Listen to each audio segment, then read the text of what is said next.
Alright, continuing on the video train. Just recording these, just banging them out back to back, but they will be up over a couple of days just because of how things work. Alright, before we get into some reviews, I guess these are reviews? I don't know. Live stream, June 26th, 8 p.m. Japanese Standard Time, July news and tournament, whatever. As you can tell, these are getting lower and lower effort. Show up, or else. Alright. Now that that's said and done, hey, it's Umber Ace here, just in case you've forgotten. And don't worry, I'll remind you at the end of the video, so stay tuned for that. Alright, JP side has gotten kind of an interesting week. The update this week I was not expecting to be as impactful as it was, or just as juicy as it was. And there's just a fair amount of stuff that I feel like wasn't talked about before, and now it's just like, boom, here it is. And it's just like, whoa. And to me, that's totally fine because it's really exciting to have new things to talk about in this game as a content creator. And lo and behold, here we go. This is a brand new item being added to Wotv that actually reduces faith. If you know the game, there are two primary stats that you are either trying to increase or decrease depending on the unit. So first of all, you have bravery, which is, well, bravery, but that's not the one we're focusing here. But there is a second one called faith. I know, groundbreaking.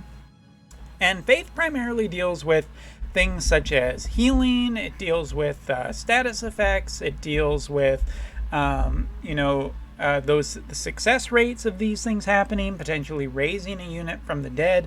All of these things are really important to do with faith. And up until now, faith has largely been a stat that is mostly affected outside of battle, or kind of set in stone before you get into battle, I guess it's always been set in stone before you go into battle, but like in terms of altering it, you usually alter it before a mission. Usually with mages, you want or status effects, you want faith to be very high, whereas, tanks or anti-magic units, you want them their faith to be very low. And now we have a brand new item that is essentially a faith remover.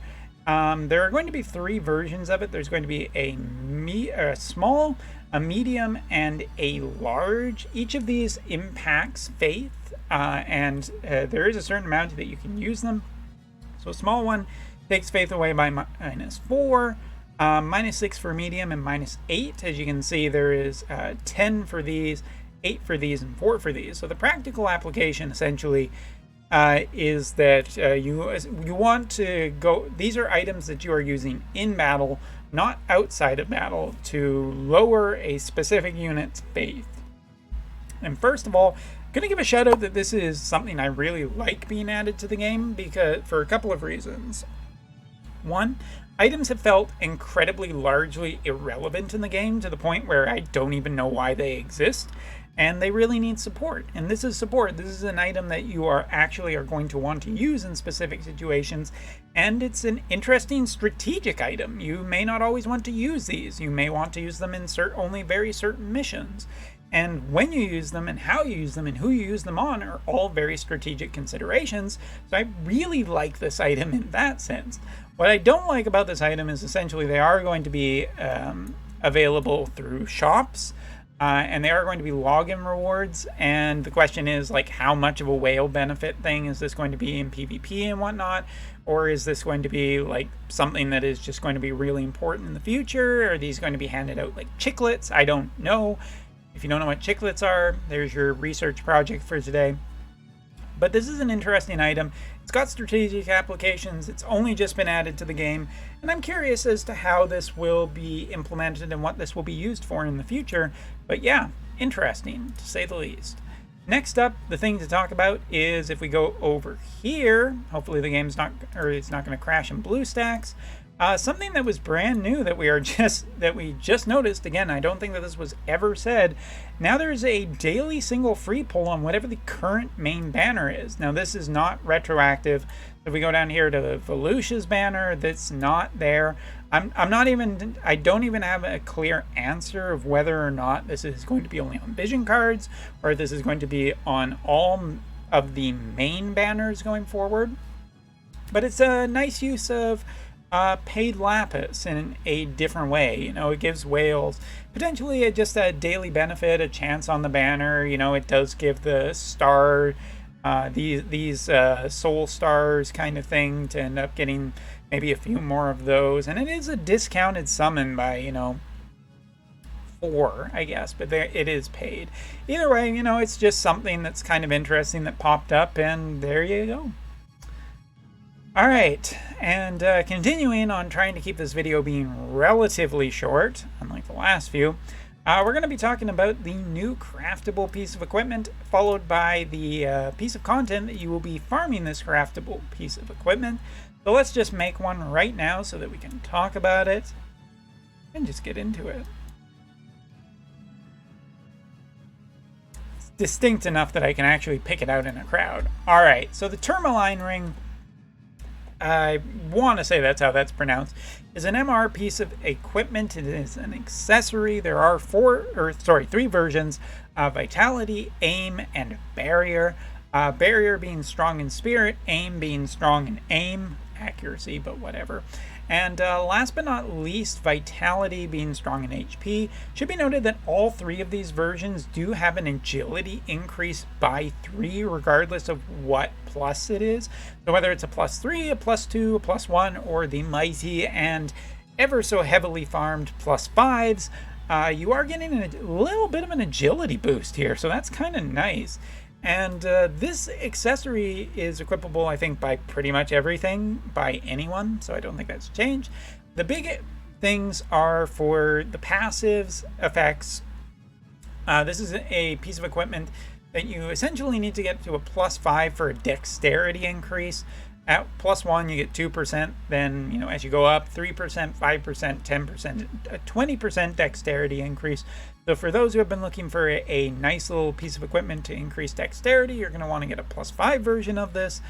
Maybe you want barrier, maybe you want accuracy. Don't necessarily know if you want vitality, but maybe you do.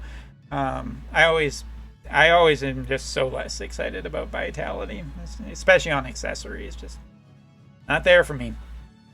But the other benefit is, as you can see here, is you're getting an increase of jump by 1 for 1 turn for self. So it's at the very start of battle, gives you a jump increase to potentially scale terrain, get into a better position, and that's kind of interesting. Again, I'm not entirely sure. This feels like a, you know, there's specific units that are going to want that dexterity increase. The agility boost is nice. I'm never going to say no to that. But the jump for 1 turn is so interesting, just because for some units out there, jump really limits their mobility. So having a potential increase in jump is just really nice. Or heck, even a unit that does have good jump already, maybe you can just get like to a inaccessible area very well.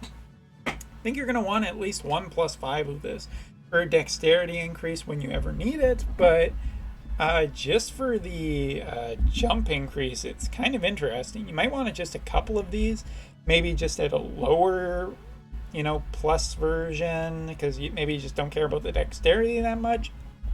But just so you have that jump option always available.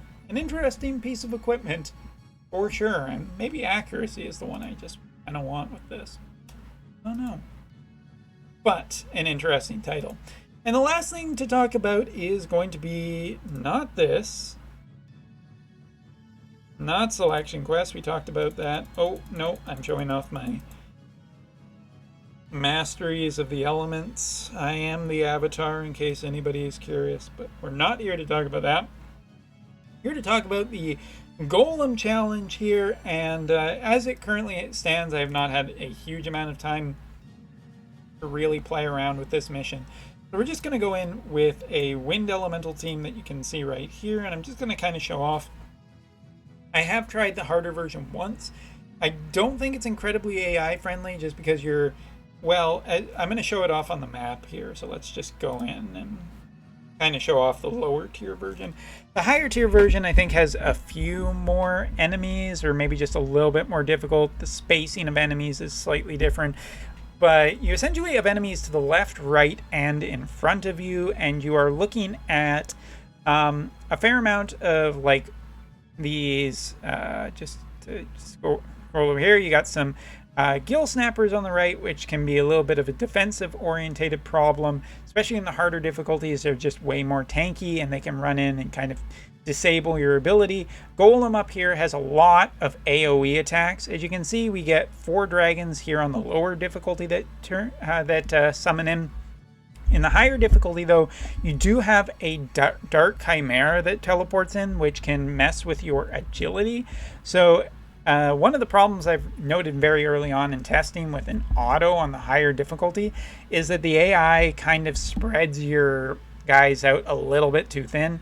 Some on the left, some on the right, some in the middle, and that can make for clearing this content just more difficult, because essentially your guys are like kind of spread out. You're not exactly killing anything the most effectively. So I think that the harder difficulty might be a little auto unfriendly. And taking a look at the lower tier one, like, this is pretty manageable. I'm not going to say that, oh, you know, this is so easy, because obviously I'm running a fairly strong team here with some EX wind units, and that is very powerful. But I've noticed very quickly that Howlet does really well here, Tifa does really well here. Lucia is kind of in the middle, but my Lucia is not the highest level. But yeah, I think if you're going to wanting to be run this one, I don't think it's super auto-friendly at the higher difficulty, but I could be wrong. Maybe it is, and I just haven't figured it out yet. Still, only been out for a few hours, and I haven't quite figured out where it is. It might even just be better to non-win element and just go with the old, well, the old standard, as we say. But that is neither here nor there. That definitely is a consideration, but wanted to show off what essentially Golem Extreme looks like and what you may be challenged by. So that's all for this video. Thank you very much for watching. Take care. See you in the next video.